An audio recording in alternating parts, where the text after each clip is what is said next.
Hey guys, I'm Ellie from FX Scout. So in this video, I'm going to be showing you how to trade one of my favorite trading strategies, the breakout strategy. And I'm going to be showing you how to identify a breakout, how to enter the trade, how to find a stop loss, and then where to set your profit target. And in this video, I'm going to be using the 4-hour and daily timeframes because I find the strategy works best on these two timeframes. So before we get started, what is a breakout? Well, a breakout is basically when price moves above or below a defined resistance or support level. And it can occur either on a horizontal plane or a diagonal plane, depending on the price action.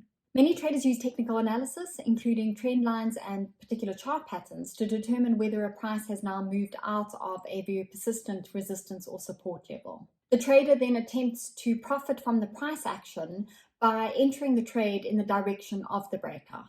Common chart patterns include wedges, triangles, channels, rectangles, head and shoulders, the cup and handle, and expanding ranges. The trader will typically draw trend lines on the pattern, and when the price breaks out of the pattern, they will then enter the trade in the direction of the breakout.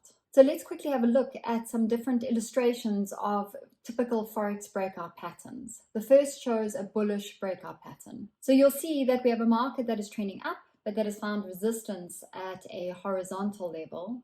And after two unsuccessful attempts, the market finally breaks through the resistance.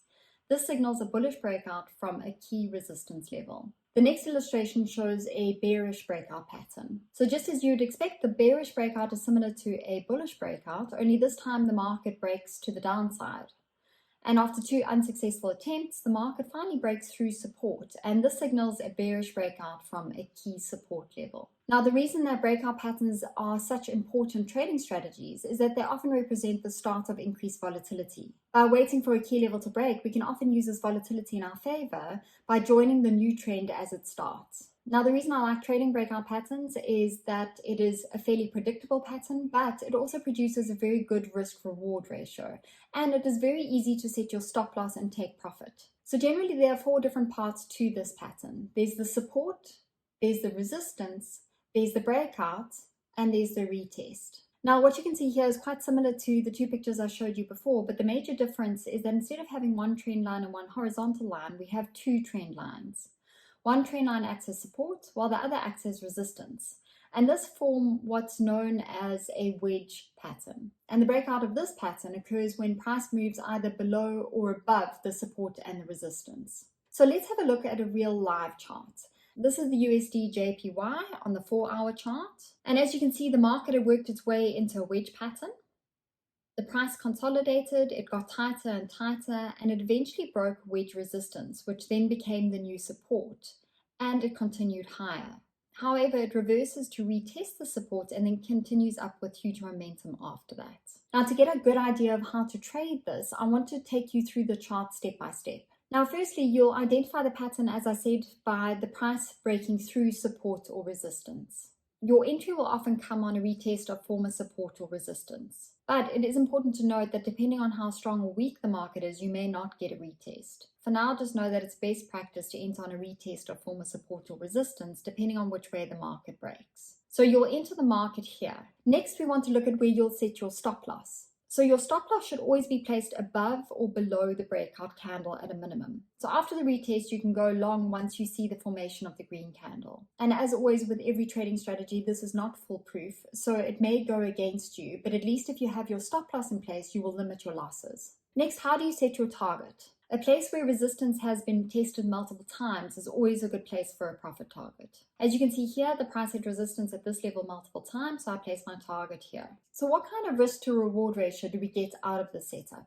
Let's take a look. So if I place my stop loss here just below the breakout candle at 44 pips from the entry and my profit target at the resistance line, then it gives me a profit potential of around 75 pips, which is a good profit target for currency trading. And this gives you a risk-reward ratio of 1 to 1.7, which is a really decent ratio. Now, I always find when you're learning a new pattern, it's very helpful to have the pattern reiterated and for you to see multiple examples of the pattern. So if we take a look here, this is a wedge pattern that occurred on the Swiss franc Japanese yen, and it is a 4-hourly chart. Now the difference is here, you'll notice that there was no retest of former support once the market broke to the downside. So here you could actually enter at the second red candle below the support once the first red candle has broken that support.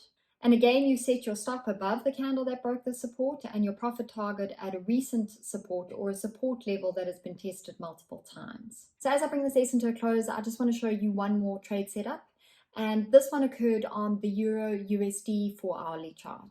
Now, the first thing you'll notice here is the length of time the market consolidated within the wedge pattern before breaking lower.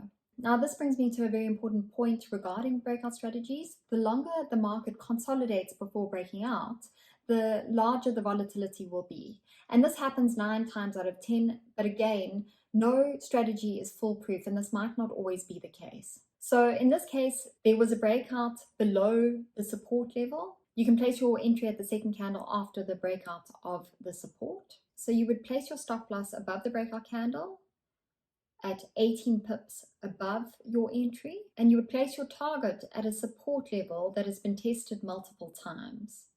And this gives you a potential gain of 52 pips. This works out to a very healthy 1 to 2.8 risk-reward ratio.